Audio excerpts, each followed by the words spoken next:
નમસ્કાર મિત્રો, ફરી એકવાર સ્વાગત છે આપણી YouTube channel biology with Golasara Sharma. દોસ્તો, આજે આપણે ધોરણ 12 ની શરૂઆત કરશું. આજે ધોરણ 12 નું ચેપ્ટર નંબર 1 સજીવોમાં પ્રજનન થી આપણે 12મા ધોરણની શરૂઆત કરશું. શરૂઆત કરતા પહેલા જીવનના આ અગત્યના વર્ષ માટે આપ સૌને ખૂબ ખૂબ શુભેચ્છાઓ. ધોરણ 12 માં વર્ષના અંતે તમે ખૂબ સરસ અને ઉજ્જવળ પરિણામ મેળવો એવી શુભેચ્છાઓ સાથે ચેપ્ટર નંબર 1 શરૂ કરીએ, સજીવોમાં પ્રજનન. સૌથી પહેલા આપણે વાત કરીએ સજીવોના આયુષ્ય એટલે કે જીવનકાળની. તો મિત્રો, આયુષ્ય કે જીવનકાળ એટલે તો કે સજીવના જન્મથી લઈ અને કુદરતી મૃત્યુ વચ્ચેના સમયગાળાને આપણે સજીવનો જીવનકાળ કે લાઈફ સ્પાન કહી શકીએ. વિવિધ સજીવોના જીવનકાળ લાંબા કે ટૂંકા હોઈ શકે. સજીવોના જીવનકાળ અમુક દિવસોથી લઈ અને હજારો વર્ષ સુધીના હોઈ શકે. જીવનકાળની કદ સાથે સરખામણી કરીએ તો આપણે જોઈ શકીએ કે જીવનકાળ અને કદને ખાસ કોઈ સંબંધ નથી. દાખલા તરીકે જુઓ, કાગડો અને પોપટ બંનેના કદ અને બંનેના જીવનકાળ આપણને આપેલા છે, તો એને સરખાવો. એવી જ રીતે વડનું વૃક્ષ અને પીપળનું વૃક્ષ બંનેના કદ અને આયુષ્ય વચ્ચે ઘણો તફાવત છે. કદ બંનેના સરખા છે, પણ વડનું આયુષ્ય ઘણું લાંબુ છે પીપળ કરતા. હા, એકકોષી સજીવોના આયુષ્યની વાત કરીએ તો આપણે કહી શકીએ કે એકકોષી સજીવોને નૈસર્ગિક મૃત્યુ નથી. કારણ તો કે એકકોષી સજીવ હોય એ વિભાજન પામી અને નવા બે કોષો કે નવા બે સજીવોમાં ફેરવાઈ જાય. એ કોષો વળી વિભાજન પામી અને નવા બે કોષો કે સજીવોમાં ફેરવાઈ જાય. તો આમ અહીંયા એકકોષી સજીવ છે એ નૈસર્ગિક રીતે મરતો નથી, પણ એ ક્રમશઃ નવા સજીવોમાં ફેરવાતો રહે. એટલે આપણે કહી શકીએ કે એકકોષી સજીવોમાં નૈસર્ગિક મૃત્યુ નથી અને તે અમર છે.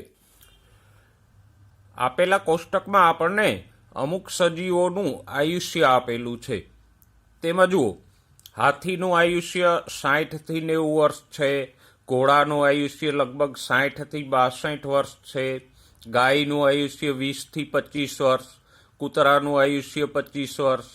કાચબો જે ઘણું લાંબુ જીવે છે તેનું આયુષ્ય 100 થી 150 વર્ષ જેટલું છે.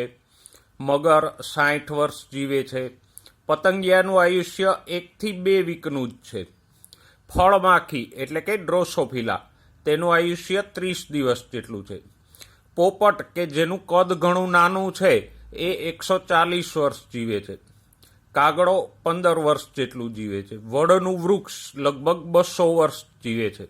અને મિત્રો, આપણને ખબર છે કે ઘણા બધા વડના વૃક્ષ છે એ બહુ જૂના છે. જેમ કે નર્મદા નદીના કાંઠે આવેલું કબીર વડનું વૃક્ષ, પછી કલકત્તા પાસે શિબપુરના બોટનિકલ ગાર્ડનમાં આવેલું ધ ગ્રેટ બનિયાન ટ્રી કે જે ભારતનું સૌથી મોટું વૃક્ષ છે.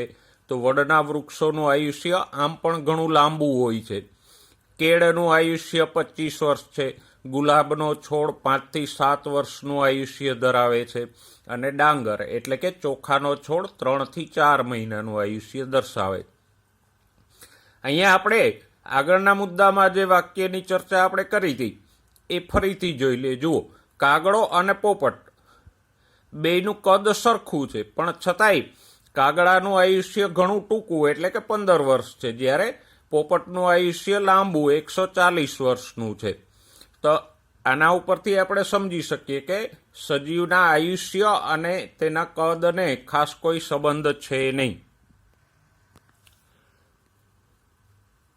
મિત્રો, હવે પ્રજનનની વાત કરીએ તો વ્યાખ્યાની વાત કરીએ તો પ્રજનન એક એવી પ્રક્રિયા છે કે જેમાં સજીવ પોતાના જેવો નવો સજીવ ઉત્પન્ન કરે અને પછી આ નવો ઉત્પન્ન થયેલો સજીવ કે સંતતિ વૃદ્ધિ પામે, પુખ્ત બને અને ફરીવાર પોતાના જેવો નવો સજીવ ઉત્પન્ન કરે. તો આમ સજીવ પુખ્ત વયે પોતાના જેવો નવો સજીવ ઉત્પન્ન કરે એ ઘટનાને આપણે પ્રજનન કહીએ. અને પ્રજનનનો મુખ્ય ફાયદો જીવસૃષ્ટિ માટે એ છે કે પ્રજનનને કારણે પેઢી દર પેઢી જાતિનું સાતત્ય જળવાઈ રહે. કારણ કે કોઈ સજીવ અમર નથી, બહુકોષી સજીવોનું મૃત્યુ નિશ્ચિત છે. જો હવે પૃથ્વી ઉપર જે મોજૂદ સજીવો છે એ પ્રજનન ના કરે તો થોડાક સમયમાં આ સજીવો મૃત્યુ પામશે, એટલે પૃથ્વી ઉપર જીવનનું અસ્તિત્વ સમાપ્ત થઈ જાય. પણ એવું નથી બનતું, કારણ કે જે મોજૂદ સજીવો છે એ પ્રજનન કરી અને નવા સજીવો ઉત્પન્ન કરે, એ નવા સજીવો પુખ્ત થઈને ફરીથી નવા સજીવો ઉત્પન્ન કરે. તો આમ દરેક પેઢીનો સજીવ છે એ પ્રજનન દ્વારા સંતતિ એટલે કે નવી પેઢી ઉત્પન્ન કરે, અને એને કારણે જ પૃથ્વી ઉપર એક વખત જીવન ઉત્પન્ન થયું એ સતતપણે આજે ચાલુ છે. તો આમ પ્રજનનથી પૃથ્વી ઉપર જીવનનું સાતત્ય જળવાઈ રહે. હવે એ વાત કે સજીવ પ્રજનન કેવી રીતે કરે.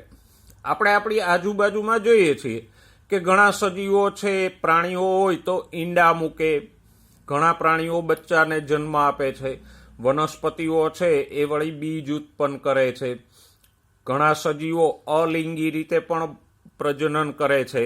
ગુલાબ કે એવા છોડની ડાળીઓ કાપીએ તો પણ એમાંથી નવો છોડ ઉત્પન્ન થાય છે. બટાકા કે અન્ય ઘણા છોડ છે તો એની ગાંઠમાંથી નવો છોડ ઉત્પન્ન થાય. તો આપણે એ સમજી શકીએ કે સજીવોની પ્રજનન પદ્ધતિમાં ઘણું બધું વૈવિધ્ય છે. અલગ અલગ સજીવો અલગ અલગ રીતે પ્રજનન કરતા હોય. તો સજીવ પ્રજનન કઈ રીતે કરશે એના માટે એનું નિવાસ સ્થાન, એની દેહધાર્મિક ક્રિયાઓ અને બીજા પરિબળો, ખાસ કરીને ઉદ્વિકાસ મહત્વનો છે. ઉદ્વિકાસ દરમિયાન સજીવ જે નિવાસ સ્થાનમાં રહેતો હોય એને અનુસાર એની દેહધાર્મિક ક્રિયાઓ વિકાસ પામે અને એને અનુસાર પ્રજનન કરે. એટલે કે એ ઈંડા મૂકે કે બચ્ચાને જન્મ આપે કે લિંગી પ્રજનન કરે અથવા અલિંગી પ્રજનન કરે. તો આમ સજીવ પ્રજનન કઈ રીતે કરે છે એના માટે જવાબદાર બાબતો છે સજીવનું નિવાસ સ્થાન, સજીવની દેહધાર્મિક ક્રિયાઓ અને બીજા અન્ય પરિબળો. હવે પ્રજનનના પ્રકારોની વાત કરીએ તો આપણે નીચલા ધોરણોમાં પણ ભણી ગયા કે પ્રજનન બે પ્રકારે થાય: અલિંગી પ્રજનન અને લિંગી પ્રજનન. અલિંગી પ્રજનનમાં એક જ સજીવ ભાગ લે છે. તેમાં જન્યુઓનું નિર્માણ કે ફલન કે ફલિતાંડનું નિર્માણ થતું નથી. જ્યારે લિંગી પ્રજનનમાં એક સજીવ ભાગ લેતો હોય અથવા તો બે સજીવો ભાગ લેતા હોય, પણ લિંગી પ્રજનનમાં નરજન્યુ અને માદાજન્યુનું નિર્માણ થાય. આ જન્યુઓ વચ્ચે ફલન થાય અને ફલનના પરિણામે ફલિતાંડ બને અને ફલિતાંડમાંથી નવો સજીવ વિકસે. તો જો આમ જન્યુઓની ઉત્પત્તિ, ફલન અને ફલિતાંડ દ્વારા નવો સજીવ ઉત્પન્ન થતો હોય તો એને કહેવાય લિંગી પ્રજનન. પણ જો જન્યુઓની ઉત્પત્તિ કે ફલન વિના જ સીધો નવો સજીવ ઉત્પન્ન થઈ જતો હોય તો એવા પ્રજનનને આપણે કહીશું અલિંગી પ્રજનન.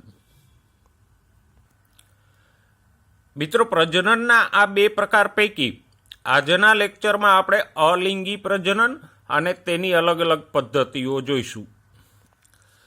અલિંગી પ્રજનનમાં એક જ પિતૃ ભાગ લે છે. તેમાં જન્યુઓ વચ્ચે ફલન નથી થતું અને એને પરિણામે સંતતિ છે એ એકબીજાના જેવી અને પિતૃઓ જેવી હોય. પિતૃની પ્રતિકૃતિ એટલે કે પિતૃની નકલ હોય. એનું કારણ સીધું છે. જુઓ, તફાવત થોડોક આપણે વિસ્તારથી સમજીએ તો લિંગી પ્રજનનમાં શું થાય? નરજન્યુ અને માદાજન્યુ વચ્ચે ફલન થાય. એટલે ફલિતાંડની અંદર જે જનીનો હોય એમાંના 50% જનીનો છે નરજન્યુ દ્વારા પિતૃ સજીવમાંથી આવેલા હોય અને 50% જનીનો માદાજન્યુ દ્વારા માતૃ સજીવમાંથી આવેલા હોય. તો નવા સજીવ પાસે જે કંઈ રંગસૂત્રો કે જનીનો હોય એમાંના અડધા એ પિતૃ સજીવના ધરાવતો હોય અને અડધા જનીનો માતૃ સજીવના હોય. તો આમ આવો સજીવ છે લિંગી પ્રજનનથી ઉત્પન્ન થયેલો સજીવ માતા અને પિતા બેયના લક્ષણો ધરાવે છે મિશ્રમાં. પણ અલિંગી પ્રજનનમાં તો ફલન જ નથી થતું. એક જ સજીવ નવો સજીવ ઉત્પન્ન કરે છે, એટલે નવા સજીવમાં જે કાંઈ જનીનો હશે એ બધા જ પિતૃ સજીવના હશે, અને સંતતિ અને પિતૃ સજીવ બેયના જનીનો સરખા છે તો પછી લક્ષણો પણ સરખા હશે.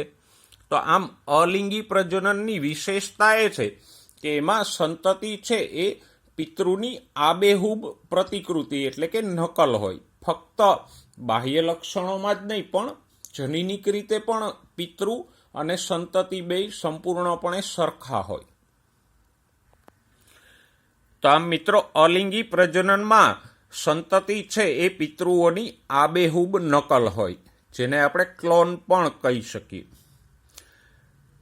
અલિંગી પ્રજનન કરતા સજીવોની વાત કરો તો લીલ, ફૂગ અને સરળ પ્રાણીઓ, નીચલી કક્ષાના પ્રાણીઓ છે તેમાં અલિંગી પ્રજનન સામાન્ય છે. ઉચ્ચ કક્ષાના પ્રાણીઓ છે એમાં અલિંગી પ્રજનન જોવા મળતું નથી. પણ હા, ઉચ્ચ કક્ષાની વનસ્પતિઓમાં અલિંગી પ્રજનન અથવા તો વાનસ્પતિક પ્રજનન સામાન્ય છે. એની આપણે વિસ્તારથી ચર્ચા કરીએ તો જુઓ, 11મા ધોરણના 4થા ચેપ્ટરમાં આપણે પ્રાણી વર્ગીકરણ ભણી ગયા. તો જે નીચલી કક્ષાના પ્રાણીઓ હતા, જેમ કે વાદળી, પછી કોષ્ઠાંતરી સમુદાયના હાઇડ્રા વગેરે પ્રાણીઓ, એનાથી આગળ જાઓ તો પૃથુકૃમિ સમુદાયના પ્રાણીઓ, યકૃત કૃમિ, ચપટા કૃમિ, એ બધા. તો એ બધા પ્રાણીઓમાં અલિંગી પ્રજનન જોવા મળતું હતું. પણ ઉચ્ચ કક્ષાના પ્રાણીઓ, એમાંય ખાસ કરીને પૃષ્ઠવંશી પ્રાણીઓ છે, એમાં કોઈ અલિંગી પ્રજનન જોવા નથી મળતું. જેમ કે ઉભયજીવી, સરીસૃપ, વિહંગ, સસ્તન, મત્સ્યો, આ બધા વર્ગોમાં ક્યાંય અલિંગી પ્રજનન જોવા મળતું નથી. તો આમ પ્રાણીઓની વાત કરો તો ફક્ત નીચલી કક્ષાના પ્રાણીઓ છે, ખાસ કરીને અપૃષ્ઠવંશીઓ, એમાં જ અલિંગી પ્રજનન જોવા મળે. પૃષ્ઠવંશી પ્રાણીઓમાં કે મેરુદંડી સમુદાયના પ્રાણીઓમાં ક્યાંય અલિંગી પ્રજનન જોવા મળતું નથી. જ્યારે વનસ્પતિઓની વાત કરો તો લીલ કે ફૂગ જેવી નીચલી કક્ષાની વનસ્પતિઓથી લઈ અને આવૃત બીજધારી સુધીની ઉચ્ચ કક્ષાની બધી જ વનસ્પતિઓ અલિંગી પ્રજનન સહજ રીતે દર્શાવે છે. તો આમ પ્રાણીઓમાં ફક્ત નીચલી કક્ષાના પ્રાણીઓ અલિંગી પ્રજનન દર્શાવે છે, જ્યારે વનસ્પતિઓમાં બધા જ પ્રકારની વનસ્પતિઓ અલિંગી પ્રજનન દર્શાવે છે. અલિંગી પ્રજનનની અલગ અલગ પદ્ધતિઓની ચર્ચા કરીએ તો પહેલી પદ્ધતિ છે કોષ વિભાજન. કોષ વિભાજનથી અલિંગી પ્રજનન ફક્ત ને ફક્ત એક કોષી સજીવોમાં જ થાય. કારણ કે આકૃતિમાં જે પ્રમાણે દર્શાવ્યું છે એમ એક કોષી સજીવોમાં સૌથી પહેલા કોષ કેન્દ્રનું વિભાજન થાય, પછી ક્રમશઃ કોષ રસનું વિભાજન થાય અને છેવટે 2 કોષો બની જાય. તો એક કોષી પ્રાણી છે એટલે આપણે કહી શકીએ કે આ 2 કોષો નહીં પણ 2 પ્રાણીઓ છે. તો આમ કોષ વિભાજનથી અલિંગી પ્રજનન ફક્ત એક કોષી સજીવોમાં જ થશે. દાખલા તરીકે મોનેરા એટલે કે બેક્ટેરિયાઓ, પ્રોટિસ્ટા એટલે એક કોષીય અમીબા, પેરામિશિયમ, ડાયનોફ્લેજેલેટ્સ, એવા પ્રાણીઓ. બહુકોષી સજીવોમાં કોષ વિભાજન થાય છે, પણ અહીંયા કોષ વિભાજનને પરિણામે નવો સજીવ ઉત્પન્ન નથી થતો. જેમ કે કોઈ વૃક્ષ છે તો એનો કોઈ એક કોષ વિભાજન પામે તો વૃક્ષમાં નવો કોષ ઉમેરાશે, એની વૃદ્ધિ થશે, પણ એ એક કોષથી આખું વૃક્ષ નહીં બની જાય. એટલે આમ બહુકોષી સજીવોમાં કોષ વિભાજનથી વૃદ્ધિ અને વિકાસ થાય, પણ કોષ વિભાજનથી પ્રજનન નથી થતું. કોષ વિભાજનથી અલિંગી પ્રજનન ફક્ત ને ફક્ત એક કોષી સજીવોમાં જ થશે. દાખલા તરીકે મોનેરા, પ્રોટિસ્ટા વગેરે. અલિંગી પ્રજનનની બીજી પદ્ધતિ જોઈએ. બીજી પદ્ધતિ છે કલિકા સર્જન. ઘણા સજીવો એવા છે કે જેમાં અસમાન રીતે કોષ વિભાજન થાય. જેમ કે યીસ્ટ એક કોષીય ફૂગ છે. યીસ્ટમાં કોષ વિભાજન થાય ત્યારે 2 એક સરખા કોષો ઉત્પન્ન નથી થતા, પણ આકૃતિમાં આપણે જોઈએ છીએ એ પ્રમાણે એક નાનો કોષ ઉત્પન્ન થાય છે. અને આ જે ઉપરનો નાનો કોષ બતાવ્યો છે એને કહીશું કલિકા. ધીમે ધીમે ધીમે ધીમે એ કલિકા છે એ માતૃકોષથી છૂટી પડે અને પછી સ્વતંત્ર રીતે નવા કોષ કે નવા સજીવ તરીકે વર્તે. તો આમ યીસ્ટમાં આમ અસમાન કોષ વિભાજનથી એક કલિકા ઉત્પન્ન થાય અને એ કલિકા નવા સજીવ તરીકે વિકાસ પામે. પ્રાણીઓમાં અલિંગ કલિકા સર્જનની વાત કરીએ તો હાઇડ્રા કે વાદળીઓ જેવા પ્રાણીઓ કલિકા સર્જનથી અલિંગી પ્રજનન દર્શાવે. પ્રાણીઓમાં અલિંગી પ્રજનન વખતે બને એવું કે શરીરના કોઈ ભાગમાં સમવિભાજનથી નવા નવા કોષો ઉત્પન્ન થાય અને એક નવા કોષોનો સમૂહ ઉત્પન્ન થાય અને આ નવા કોષોનો સમૂહ છે ધીમે ધીમે ધીમે કરતા એક નાના એવા પ્રાણીમાં ફેરવાય. તો આ જે નાનકડું પ્રાણી બને એ પ્રક્રિયાને આપણે શું કહીએ? કલિકા સર્જન. પણ ખાસ ધ્યાનમાં રાખજો, કલિકા સર્જનમાં કયા પ્રકારનું કોષ વિભાજન થાય છે? સમવિભાજન. અને સમવિભાજનથી નવા કોષો ઉત્પન્ન થાય અને પછી એ નવા કોષો છે એ ભેગા મળી અને ધીમે ધીમે એક નાનું પ્રાણી બનાવે. પ્રાણીઓમાં કલિકા સર્જન બે રીતે થાય. જુઓ મિત્રો, આ આકૃતિમાં આપણને હાઇડ્રાનું કલિકા સર્જન બતાવ્યું છે. તો હાઇડ્રામાં શરીરની બાહ્ય સપાટી ઉપર કલિકા ઉત્પન્ન થાય છે તો એને કહેશું બાહ્ય કલિકા સર્જન. જ્યારે છેલ્લી આકૃતિમાં આપણને સ્નાન વાદળી દાખલા તરીકે સ્પોન્જીલા કે સાયકોનમાં કલિકા સર્જન બતાવ્યું છે. તો વાદળીઓમાં શરીરની અંદર જે છિદ્રિષ્ટ ગુહા નામનું પોલાણ હોય એની અંદર કલિકા સર્જન થાય. તો શરીરની અંદર કલિકા સર્જન થાય છે માટે એને કહેશું અંતઃકલિકા સર્જન. તો કલિકા સર્જનના આપણે 3 ઉદાહરણો જોયા. યીસ્ટમાં કલિકા સર્જન, હાઇડ્રામાં બાહ્ય કલિકા સર્જન અને સ્પોન્જીલા કે સાયકોન જેવી વાદળીઓમાં અંતઃકલિકા સર્જન. આગળની પદ્ધતિ જોઈએ અલિંગી પ્રજનનની, એ છે બીજાણુ નિર્માણ. ઘણી બધી વનસ્પતિઓ કે અમુક પ્રાણીઓ છે અલિંગી પ્રજનન માટે એક કોષીય વિશિષ્ટ પ્રકારના બીજાણુઓ ઉત્પન્ન કરે અને પછી આગળ જતા આ બીજાણુના અંકુરણથી નવો સજીવ ઉત્પન્ન થાય. બીજાણુ નિર્માણના ઉદાહરણો જોઈએ તો સૌથી પહેલા અમીબામાં બીજાણુ નિર્માણની વાત કરીએ.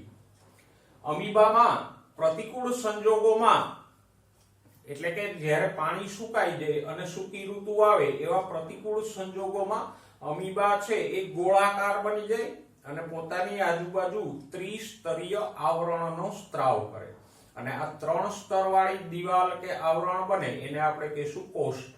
તો આમ પ્રતિકૂળ સંજોગોમાં અમીબા પોતાની આજુબાજુ આવું કોષ્ઠન કરે અને આ જાડી દિવાલ વાળું કોષ્ઠ છે એ અમીબાને સૂકી ઋતુમાં રક્ષણ આપે.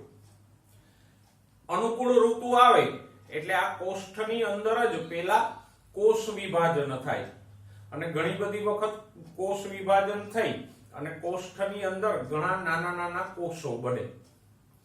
આ નાના નાના કોષોને આપણે કહીશું કુટ્ટપાદીય બીજાણુઓ, કારણ કે એ નાના છે અને ખોટા પગ ધરાવે છે એટલે આપણે એને કહીશું કુટ્ટપાદીય બીજાણુઓ.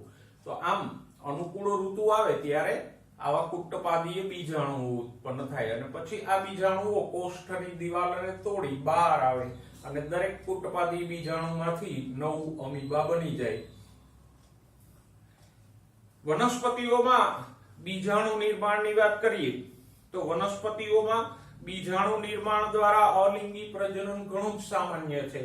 જેમ કે ફૂગ, લીલ, દ્વિઅંગીઓ, ત્રિઅંગીઓ એ પોતાના જીવન ચક્રના કોઈક ને કોઈક તબક્કે એકકોષી બીજાણુઓ દ્વારા અલિંગી પ્રજનન દર્શાવે જ છે. જેમ કે ધોરણ 11 ના ચેપ્ટર નંબર 3 માં આપણે ભણી ગયા બીજાણુ ઉત્પન્ન કરવા માટે એક બીજાણુજનક અવસ્થા ઉત્પન્ન થતી હતી. એ આવા અલિંગી બીજાણુઓથી જન્યુજનક અવસ્થા ઉત્પન્ન કરતી હતી. ઘણા બીજાણુઓ છે એ ચલિત હોય. દાખલા તરીકે આકૃતિમાં આપણને દર્શાવ્યા છે એ પ્રમાણે ક્લેમિડોમોનાસમાં 2 કશાવાળા ચલિત બીજાણુઓ ઉત્પન્ન થાય તો એને આપણે ચલ બીજાણુ કહીએ. બીજી આકૃતિમાં બતાવ્યું છે એ પ્રમાણે પેનિસિલિયમ જેવી ફૂગમાં કશાવિહીન અચલિત બીજાણુઓ ઉત્પન્ન થાય તો એને આપણે કણ બીજાણુઓ કહી શકીએ. તો આમ અમીબા, ક્લેમિડોમોનાસ જેવી લીલ, પેનિસિલિયમ જેવી ફૂગ એ બધામાં બીજાણુ નિર્માણ દ્વારા વાનસ્પતિક પ્રજનન સામાન્ય છે. અલિંગી પ્રજનનની ચોથી પદ્ધતિ છે વાનસ્પતિક પ્રજનન.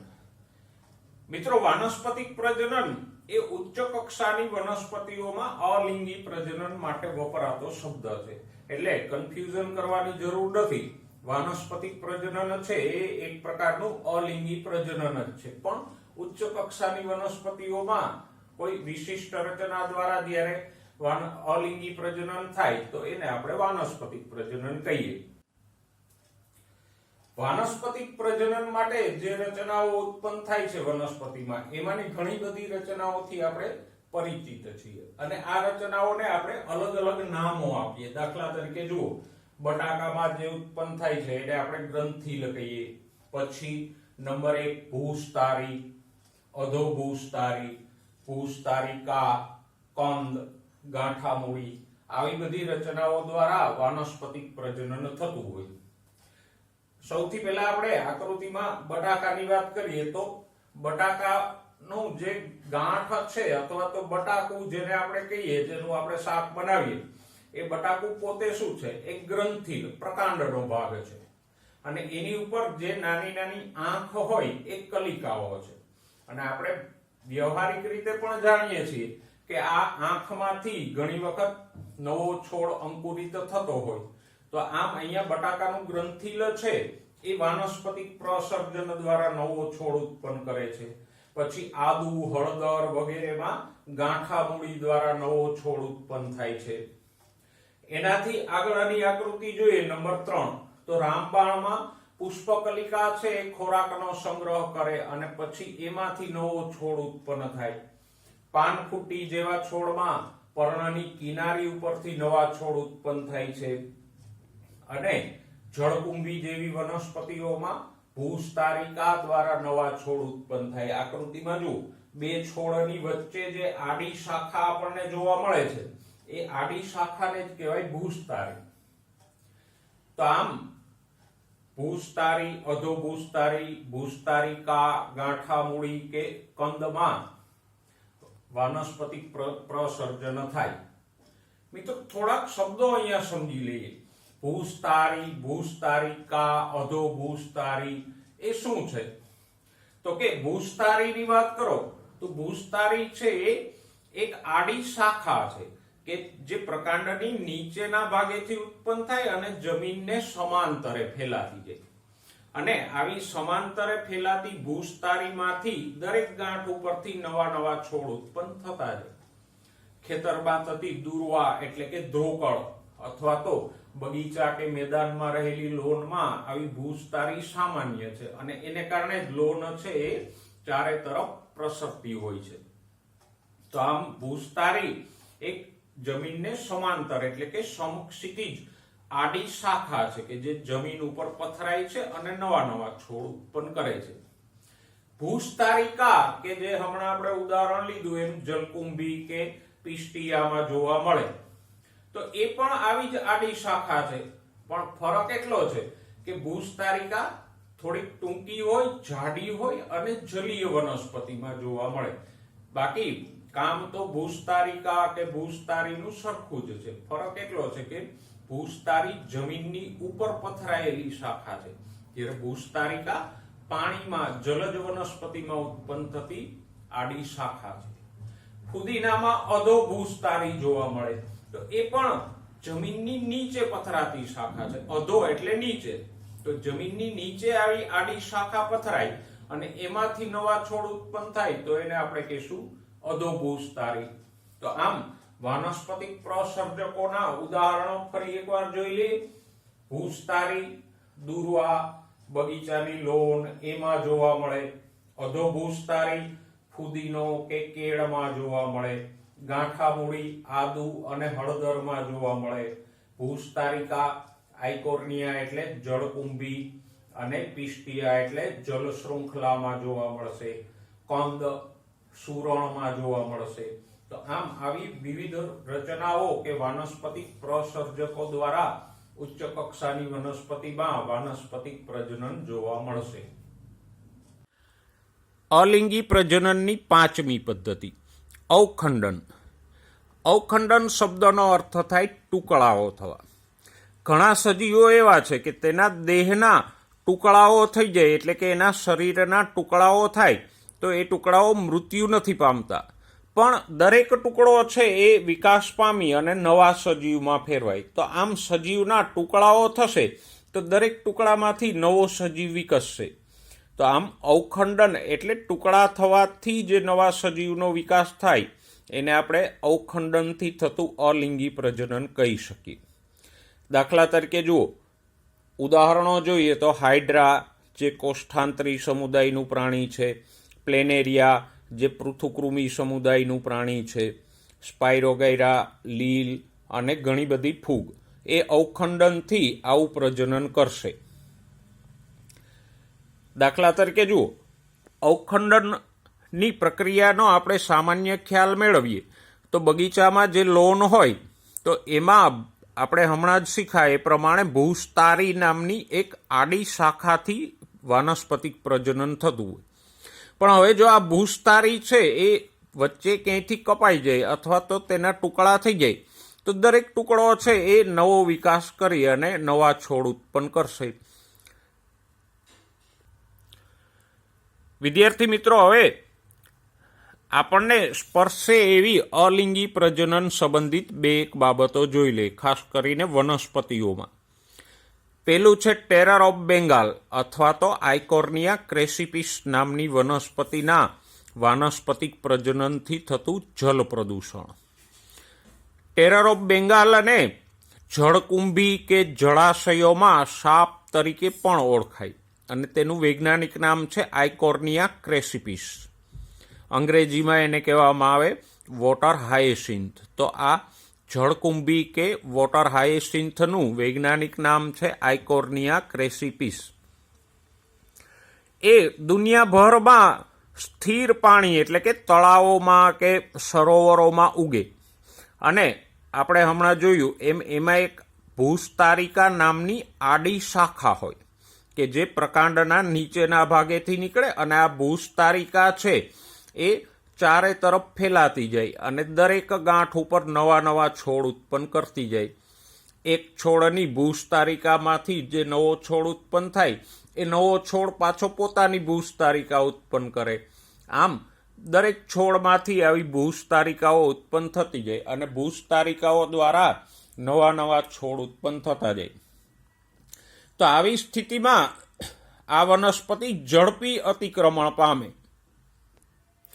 અને થોડાક જ સમયમાં આખા તળાવની સપાટી ઉપર આ વનસ્પતિ છવાઈ જાય. આમ જળકુંભી છે એ તળાવની સપાટી ઉપર છવાઈ જાય તો એના મુખ્ય બે નુકસાન થાય. એક તો એને કારણે પાણીમાં ઓક્સિજનનું પ્રમાણ ઘટે. વાતાવરણમાંથી જે દ્રાવ્ય ઓક્સિજન થતો હોય પાણીમાં એ આ જળકુંભીને કારણે ઘટે અને ઓક્સિજનના અભાવમાં માછલીઓ મૃત્યુ પામે.